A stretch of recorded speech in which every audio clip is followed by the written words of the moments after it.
কথা দিল না। যখন নিমাই সন্ন্যাসে গিয়েছে, বিষ্ণুপ্রিয়া এদিকে প্রত্যেক দিন ঘরে বসে নয়নের জলে বসে বসে কাঁদে।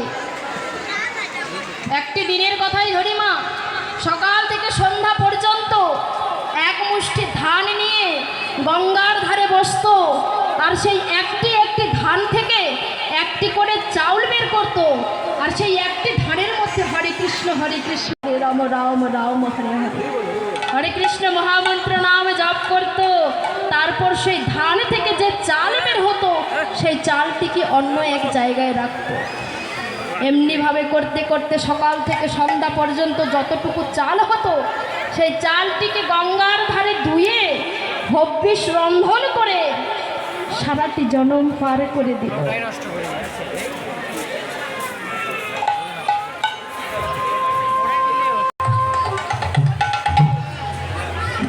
প্রত্যেক দিন এমন করে বিষ্ণুপ্রিয়ার জীবন চলত।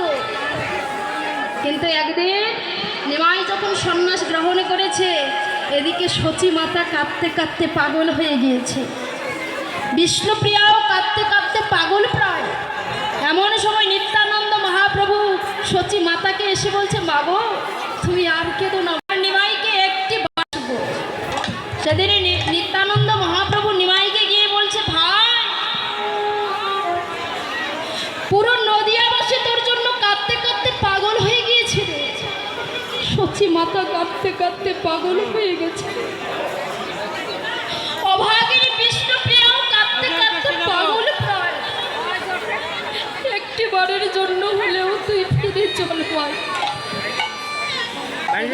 নিত্যানন্দ মহাপ্রভুকে বলছে, দাদা যারা একবার সন্ন্যাস গ্রহণের ঘরে যেতে পারে না, তাই যেহেতু পুরো নদিয়াবাসী কাঁদতে কাঁদতে পাগল, তাই সংবাদ দিয়ে দে আমি যাব শান্তিপুরে অদ্বৈত ঘরে, যারা আমাকে দেখবার জন্য আসবে সংবাদ দিয়ে দাও। নিত্যানন্দ মহাপ্রভু ছুটতে ছুটতে আসবে, এমন সময় নিমাই নিত্যানন্দকে ডাকছে, দাদা পুরো নদিয়াবাসীকে সংবাদ দেবে, সচী মাতাকেও আসতে বলবে, কিন্তু অভাগিনী বিষ্ণুপ্রিয়াকে যেন আসতে বলো না। নিত্যানন্দ মহাপ্রভুর বুকে যেন কথাটা এমনভাবে লাগলো, কেউ তীর নিক্ষেপ করলো। নিত্যানন্দ মহাপ্রভু মনে মনে ভাবছে, যে কিনা তোর জন্য পাগল হয়ে গেছে, সে যদি এই কথাটা শুনে না জানে সে কতটাই কষ্ট পাবে। ছুটতে ছুটতে নিত্যানন্দ মহাপ্রভু এসে পুরো নদিয়াবাসীকে সংবাদ দিল। সচী মাতাকে বলল, মাগো তোমার নিমাই ফিরে এসেছে, নিমাইকে দেখতে যাবে না? সচী মাতা কি করছে, তার বধূমাতা বিষ্ণুপ্রিয়াকে ডাক দিয়েছে, বৌমা আমার নিমাই ফিরে এসেছে, মা একটি বারের জন্য হলেও নিমাইয়ের বদনখানি দর্শন করে আসে। যখন সচী মাতা বিষ্ণুপ্রিয়াকে বলতে গিয়েছে, এমন সময় নিত্যানন্দ মহাপ্রভু সচী মাতাকে বলছে, মাগো ভাই সবাইকে যেতে বলেছে, কিন্তু একমাত্র বধূমাতা বিষ্ণুপ্রিয়াকে বারণ করে দিয়েছে। ধুলার উপরে সঙ্গে সঙ্গে গড়াগড়ি দিয়ে কাঁদছে বিষ্ণুপ্রিয়া, আর মনে মনে ভগবানকে ডাকছে আর বলছে, দয়াময় কি এমন জনমের অপরাধ করেছিলাম, না জানি কত জনমের অপরাধ করেছিলাম তোমার চরণে।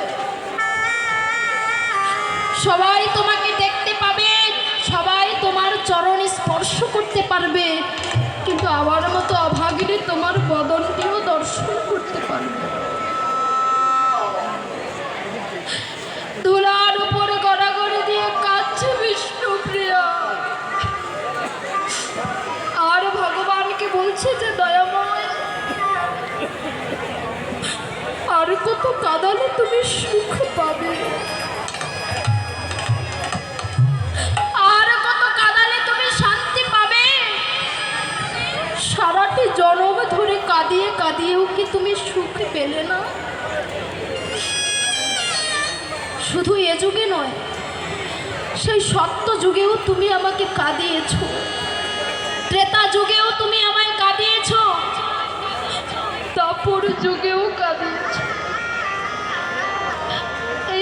যুগের মাটিতে এসেও তুমি আমায় কাঁদালে। বলে আর কত কাঁদলে তুমি সুখ পাবে, আর কত কাঁদালে তুমি শান্তি পাবে। দুলার উপর গড়াগড়ি দিয়ে কাঁদছে বিষ্ণুপ্রিয়া, আর তার সখী কাঞ্চনাকে বলছে, জানিস সখী, এ জগতে আমার মতো হতভাগিনী বুঝে আর নেই রে। পাশ দিয়ে যখন তার সখীরা যাচ্ছে, তখন বিষ্ণুপ্রিয়াকে বলছে, প্রিয়া, ওরা সবাই নিমাইকে দেখতে যাচ্ছি, তুই যাবি না? বিষ্ণুপ্রিয়া বলছে, না রে, সবাইকে যেতে বলেছে, কিন্তু একমাত্র আমাকেই যেতে নিষেধ করে দিয়েছে। তার সখীরা বলছে, ওরে প্রিয়া, এ জগতে তোর মতো হতভাগিনী কি আর আছে রে? বিষ্ণুপ্রিয়া জবাব দিচ্ছে, বাজে কথা বলবি না, এ জগতে আমার মতো সৌভাগ্যশালী আর কি আছে যে মানুষটিকে দেখবার জন্য আজ তোরা হাজার